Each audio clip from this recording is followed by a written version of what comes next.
The Mass. Perhaps the most important context for sacred music in the Middle Ages, the period that was critical to the evolution of Western polyphony, is the Mass.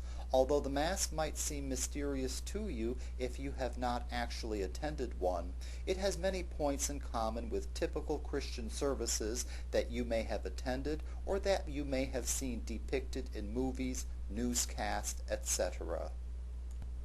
In fact, the Mass is basically a church service with prayers, songs, Bible readings, and preaching, and music has been an important dimension of its celebration since very early Christian times. Indeed, apart from the sermon or homily, every element of the Mass can be, and sometimes is, sung.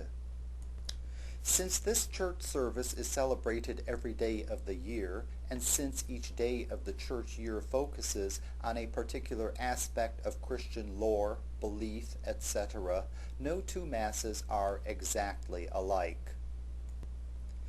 If this were a music history course, you would have to know every song and sung prayer of the Mass, but you are fortunate in that you need to know only two basic categories of its songs, or sung prayers, that have inspired musical treatment by composers throughout the ages. Indeed, whether or not you have actually heard of these categories previously, you already have some sense of how church songs can be assigned to them. The first of these categories is the Mass propers, which contains the songs that change from one day or one season of the church year to another. Please see the podcast on the church calendar for further details of the important days and seasons of the church year. Let us consider how songs are established within this category. For example, if you were to attend a church service on Easter, and if you were to hear the choir singing Christmas carols on that occasion, you certainly would sense that something was very much amiss. This type of song is clearly out of place on that day. Basically, this is why there is such a category.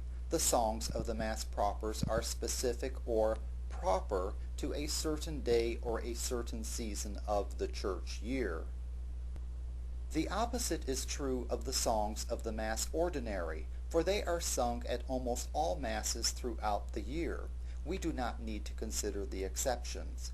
Let us consider how songs are established within this category. For example, if you were to attend a variety of Christian church services, let's say a wedding, a regular Sunday service, a funeral, etc., you might well hear the Lord's Prayer, the Our Father, recited or sung at each one of them, and its use in any of those services would seem to be perfectly natural.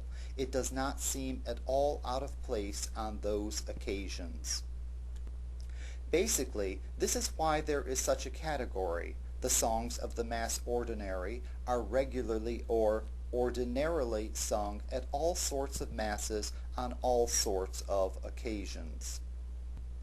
As we shall soon see, composers have focused on one or another of these two categories of Mass songs at various times in history. For example, all the Mass compositions that we shall hear in Unit 1 belong to the Mass propers, the category for songs that are specific to a certain occasion or season.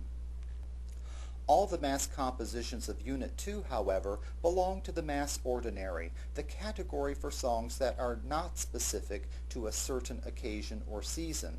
And we shall see that emphasis in setting songs of the Mass was to create a musical genre, which is also called the Mass, that has been cultivated by composers of all faiths or none for both sacred and secular usage for many centuries.